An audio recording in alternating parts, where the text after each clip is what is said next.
நீங்கள் சொன்னது ரொம்ப சரியான விஷயம் தான். இப்போ அது த்ரூ த வேர்ல்டு வந்து இந்த எஜுகேஷன் சிஸ்டம் வந்து மாறணும். எதுக்காண்டி மாறணும் அப்படின்னோம்னா, அந்த மாற்றம் தான் வந்து இன்றைக்கி வந்து அந்த குழந்தைங்களுக்கு வந்து தேவை. இப்போ அது எப்படி ஸ்ட்ரெஸ்ஸை ஹேண்டில் பண்ணணும்னு சொல்லிக் கொடுக்கணும். இப்போ அது ஒரு மார்க் பேஸ்ட் எஜுகேஷன் சிஸ்டம்லேருந்து ஒரு ஸ்கில் பேஸ்ட் எஜுகேஷன் சிஸ்டம் கொண்டு போகணும். இப்போ அது ஈவன் ஒரு லைஃப் பார்ட்னர் எப்படி சூஸ் பண்ணணுன்னு கூட சொல்லிக் கொடுக்கணும். இப்போ அது தவறு கிடையாது. இப்போ அது ஒரு முக்கியமான விஷயம். ஆனால் இதெல்லாம் பேசினா ஸ்கூலில் வந்து தப்புன்ற மாதிரி இருக்குது. பட் நான் என்னோடய கேள்வி என்ன பண்ணணும்னா, மாற்றம் எங்கேருந்து ஆரம்பிக்கணும்னு தான் நான் கேட்குறேன். இப்போ எல்லாருக்குருந்து ஆரம்பிக்கணுன்றது வந்து ஒரு காமனான ஆன்சர். இப்போ பொதுவாக பாருங்களேன், டிமாண்ட் அண்ட் சப்ளை தான். இப்போ நீங்கள் என்ன கேட்குறீங்களோ கொடுக்கறதுக்கு பெரும்பள்ளிகள் இருக்காங்க. இப்போ நீங்கள் மார்க் மட்டும் தான் கேட்குறீங்களா, உங்களுக்கு நாங்கள் மார்க் கொடுக்குறோம். நீங்கள் ஸ்போர்ட்ஸ் மட்டும் தான் கேட்குறீங்க, உங்களுக்கு ஸ்போர்ட்ஸ் கொடுக்கணும் அப்படின்றாங்க. ஆனால் இன்றைக்கி டிமாண்ட் எதுக்கு அதிகமாக இருக்குது அப்படின்னோம்னா, நீங்கள் சொல்கிற ஏன் ஸ்கூல்ஸ் இன்னும் பெருமளவில் மாறாமல் இருக்காங்கன்னா, அந்த டிமாண்டை தேவையான இன்னும் சப்ளை இன்னும் இருக்கிறதுனால மாறாமல் இருக்குது. ஸோ பேரண்ட்ஸ் வந்து அவங்களோட எண்ணத்தை வந்து மாற்ற ஆரம்பிச்சிட்டாங்கன்னா, மாற்றுறது வந்து என் நல்லதுக்காண்டியோ உங்கள் நல்லதுக்காண்டியோ இல்லை, அவங்களோட குழந்தை நம்மளோட குழந்தைங்களோட நலனுக்காண்டி தான் நம்ம சொல்கிறோம். இப்போ ஸோ அது பேரண்ட்ஸ்ன்னு தான் ஆரம்பிக்கணும். அப்போ தான் அதுக்குள்ள டிமாண்ட் வரும். இப்போ இதுக்கு முன்னாடி பார்த்தீங்க அப்படின்னோம்னா, கிரேட் 12ஓட ஃபிசிக்ஸ், கெமிஸ்ட்ரி, பயாலஜியோட மார்க், மேக்ஸோட மார்க் வந்து எடுத்தாங்க. இப்போ அதுக்கப்புறம் பார்த்தீங்கன்னா இப்போ அதோட டிமாண்டே குறைஞ்சிருச்சு. இப்போ நீட் ஜெயியோட மார்க் வந்து போனாங்க. இப்போ அதோட டிமாண்ட் இன்னும் எத்தனை வருஷத்துக்கு இருக்குன்னு எனக்கு தெரியல. இப்போ இன்றைக்கி உலகம் ஃபுல்லாக வந்து பார்த்திங்க அப்படின்னோம்னா, ஸ்கில் பேஸ்ட் தான் எனக்கு வந்து ஒரு எம்ப்ளாய் வேணும், ஸ்கில் பேஸ்டு லீடர் தான் வேணும் அப்படின்னு சொல்லிக்கிட்டு இருக்காங்க. இப்போ ஸோ இதெல்லாம் உலகத்திற்கு தேவைன்னு தெரியுது. இருந்தாலும் அந்த டிமாண்ட் ஏன் இருக்குது? பேரண்ட்ஸ் அதை வந்து மாற்றுறதுக்கு உங்களோட ஒப்பீனியன் என்ன இருக்குது? அண்ட் பேரண்ட்ஸை தாண்டி ஸ்கூல்ஸ் கண்டிப்பாக டிமாண்ட் கூட இருந்தால் ஸ்கூலில் செஞ்சு தான் ஆகணும். If they have to be surviving. இதுக்கு ஆன்சர் பண்ணுறதுக்கு முன்னாடி நம்ம எஜுகேஷன்னா என்ன அப்படின்றது நான் அந்த புரிதல் ஒன்று வந்து எல்லாருக்கும், பேரண்ட்ஸு, நம்ம எஜுகேட்டர்ஸ், பசங்க எல்லாருக்கும் எஜுகேஷன்றது எல்லாருமே ஒவ்வொரு மாதிரி டிஃபைன் பண்ணி வச்சுருக்கோம். நம்ம இன்றைக்கி ஓரளவுக்கு இப்போ ஒரு சொசைட்டியாக சேர்ந்து இதுதான் எஜுகேஷன், இது மாதிரியான போகணும், இந்த எக்ஸாம்ஸ் எழுதணும், இந்த மார்க்ஸ் வாங்கணும், இந்த ஹையர் எஜுகேஷன் போகணும், இந்த ஜாபில் ப்ளேஸ் ஆகணும்னு சொல்லி எஜுகேஷனுக்கு ஒரு பாத்தை க்ளீனாக போட்டு வச்சுருக்காங்க. நான் ரீசெண்டாக ஒரு ட்ராவல் ஒன்று பண்ணிட்டு வந்தேன். ஆஸ்திரேலியாவில் ஒரு நார்தர்ன் டெரிட்டரி போயிருந்தேன். ஸோ அந்த நார்தர்ன் டெரிட்டரி போயிருந்தப்போ ரொம்ப எஜுகேஷன் பற்றி ஒரு டோட்டலாக எனக்கு ஒரு புது டெஃபினேஷன் எனக்கு கிடச்சிது, ரீடிஃபைன். நான் நினச்சிட்டு இருந்த எல்லா விஷயத்தையும் அங்கே போயிட்டு அவங்க பழங்குடியினர் பார்த்தேன், அபாரிஜின்ஸ்னு சொல்லுவோம். அவங்க அந்த மண்ணில் 65,000 வருஷமாக இருக்காங்க. 65,000 வருஷமாக அங்கே இருக்கிற நிறைய பேர் ஒரு மொழி பேசிகிட்டு இருக்காங்க. ஒரு மொழி வந்து அந்த மொழிக்கு எழுத்து வடிவமே இல்லாமல் ஒரு மொழி, நம்ம வந்து இன்றைக்கி இருக்கிற மொழிகளெல்லாம் வந்து நம்ம காப்பாற்றுறதுக்கு ரொம்ப கஷ்டப்பட்டுருக்கோம். தமிழ் காப்பாற்றணும், தமிழ் எழுதிடக்கூடாது, பசங்க தமிழ் பேசணும், இது எழுத்து வடிவம் இருந்து கம்ப்யூட்டரில் ஏறி அவங்களுக்கு எல்லாம் மெட்டாவர்ஸில் வந்து எல்லாத்துலேயும் தமிழ் இருக்கிற ஒரு தமிழை காப்பாற்றணும்னு நம்ம எல்லாம் போராடிட்டு இருக்கோம். அவங்க எழுத்து வடிவமே இல்லாத ஒரு மொழியை 65,000 வருஷமாக காப்பாற்றி கொண்டு வந்திருக்காங்க.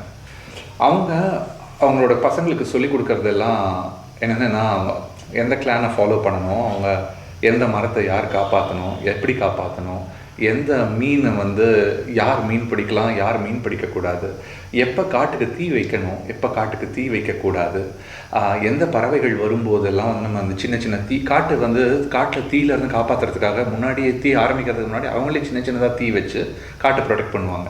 அது ப்ரொடெக்ட் பண்ணுறதுக்கான தீ அதை எப்படி வைக்கணும்னு சொல்லிவிட்டு அவங்க சின்ன பசங்களுக்கு சொல்லிக் கொடுப்பாங்க. அதை குகைகளில் ஓவியங்களாக வரைஞ்சி வச்சுருப்பாங்க, பாட்டாக பாடுவாங்க அந்த குழந்தைங்களுக்கு. அந்த பாட்டு கேட்டு அந்த குகை ஓவியங்களை பார்த்து எல்லாம் அந்த நிலம் என்ன, என்னோடய நிலத்தை நான் எப்படி காப்பாற்றணும், எப்படி இது பண்ணணும் அப்படின்னு சொல்லிட்டு இது ரொம்ப யூனிக்காக இருந்துச்சு எனக்கு. இதுதான் எஜுகேஷன் பொறுத்த வரைக்கும். அவங்க எங்கே வாழ்கிறாங்க, அந்த நிலத்தை எப்படி அவங்க அதை பாதுகாக்கணும். அவங்கக்கிட்ட கேட்டேன், இந்த நிலம்னா யார், நீங்கள் யாராவது ஓன் பண்ணுவீங்களா, உங்களோடது அப்படின்னு சொல்லி கேட்டப்போ சிரிச்சுட்டு அவர் சொன்னார், நாங்கள் நிலத்தை ஓன் பண்ண மாட்டோம், அந்த நிலம் தான் எங்களை ஓன் பண்ணோன்னாரு. ஸோ அதுவே அந்த ஒரு சின்ன ஒரு டிஃப்ரென்ஸே வந்து எவ்வளோ பெரிய ஒரு மாற்றம் இல்லையா. அந்த நிலத்தை அவங்க பாதுகாக்கணும் அப்படின்ட்டு, ஏன்னா நிலம் அவங்கள பார்த்துக்குது, நிலம் அவங்கள ஓன் பண்ணுது, அவங்க இந்த நிலத்துக்கு சொந்தம். இன்றைக்கி நீங்கள் வந்து பீச் சைடில் ஒரு நிறைய பேர் வந்து பீச் சைடில் வந்து பணக்காரங்க நிறைய பேர் வாங்கிடுறாங்க, வீடுகள் வாங்கிட்டு அங்கே இருக்கிற குழந்தைகள்லாம் படிக்கிறாங்க. அந்த குழந்தைகளுக்கு வந்து ஆனால் அவங்க படிக்கிறது எல்லாமே என்ன படிக்கிறாங்க, அவங்க ஜியாகிரஃபின்னு சொல்லிட்டு படிக்கிறது வந்து ஏதோ ஒரு நாட்டில் இருக்கிற ஒரு வால்கேனோ பற்றி, இந்த வால்கானிக் ஆக்டிவிட்டியை பற்றி அவங்க படித்து தெரிஞ்சுக்கிறாங்க. ஆனால் அவங்களோட கரை என்ன, அந்த கரைகள் இப்போ சுற்றி என்ன மீன்கள் இருக்குது, அங்கே இருக்கிற வாழ்க்கை என்ன, அந்த வாழ்க்கை எதுவுமே வந்து பள்ளிகள் சொல்லிக் கொடுக்கறதில்ல. அதை தெரிஞ்சுக்கணும் அப்படின்ற ஒரு இதுவும் வந்து பெற்றோர்களுக்கு இல்லை. இப்போ நம்ம இங்கே வருவோம், நம்மளோட டாபிக் வருவோம். நம்ம எஜுகேஷன்னா என்னன்னு சொல்லிட்டு வெவ்வேறு ஆங்கிளில் பார்க்கலாம். இது மட்டும் தான் எஜுகேஷன் இல்லை. இப்போது பெற்றோர்கள்கிட்ட இருந்து ஏன் வரோம், ஏன்னா எல்லாருக்குமே ஒரே பயம்தான். அவங்களோட குழந்தைகள் நாளைக்கு நல்லா சம்பாதிக்கணும், அவங்க வந்து நல்ல ஒரு மகிழ்ச்சியாக இருக்கணும் அப்படின்ட்டு ஒரு 2 இது இருக்குது. அதில் எதுக்கு வந்து அவங்க ப்ரையாரிட்டி கொடுக்குறாங்க, மகிழ்ச்சியாக இருக்கணுமா இல்லை சம்பாதிக்கணுமா? சில சமயங்களில் ரெண்டுமே மியூச்சுவலி எக்ஸ்க்ளூசிவ். நிறைய பணம் சம்பாதிக்கணும்னு போது அந்த சந்தோஷத்தை விட்டுருவாங்க. அந்த ஜேர்னியில் அவங்களோட ஆர்ட்டை நசுக்கிடுவாங்க. நல்லா வரைஞ்சிக்கிட்டு இருக்கிற குழந்தைங்கள அதை வரைகிறதெல்லாம் விட்டுட்டு எக்ஸாமுக்கு படி, இதுதான் முக்கியம் அதுதான் முக்கியம்னு சொல்லிட்டு அவங்களோட ஸ்போர்ட்ஸை தவிர்த்துட்டு, அவங்களோட ஆர்ட்டை தவிர்த்துட்டு, அவங்களுக்குள்ளே இருக்கிற மற்ற பேஷன் எல்லாத்தையும் புதைச்சிட்டு அவங்களை கொண்டு போய் நீ இது மாதிரி ஒரு இன்ஜினியரிங் பண்ணு, ஒரு மெடிசன் பண்ணு, இல்லை ஒரு லா பண்ணுன்னு சொல்லிட்டு அவங்களுக்கு பிடிக்குதோ பிடிக்கலையோ அவங்கள ஒரு பாத்தில் கொண்டு போயிட்டு அவங்களோட ஃப்யூச்சரோட மகிழ்ச்சிக்காக தான் அப்படின்னு சொல்லிட்டு அவங்களோட ப்ரெசன்ட் மகிழ்ச்சியை அழிச்சிட்டு தி ஜஸ்ட் டேக்.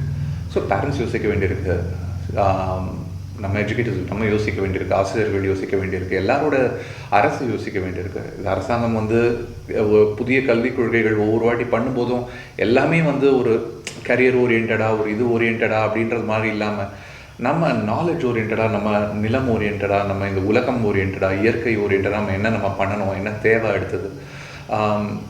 இன்னொன்று, நீங்கள் இப்போ பேரண்ட்ஸ் எல்லாருக்கும் நான் சொல்லிக்கிறது, நீங்கள் எந்த ஜாப்னாலும் எடுத்துங்க, ஒரு 95% ஜாப்ஸ் வந்து நாளைக்கு மெஷின்ஸ் டேக் ஓவர் பண்ண போகுது. ஒரு 5% ஜாப்ஸ் தான் மனுஷங்களுக்கு இருக்கும். அந்த ஜாப்ஸ் என்னென்னு ஃபஸ்ட்டு நம்ம இன்னும் தேடி கண்டுபிடிக்கணும். நம்ம இன்னுமே அது நமக்கு ப்ராப்பராக தெரியல. இப்போ எதுக்கெல்லாம் முடியாதுன்னு நினச்சிட்டு இருக்கோமோ அது எல்லாத்தையும் வந்து மெஷின்ஸ் டேக் ஓவர் பண்ணிகிட்ருக்கு.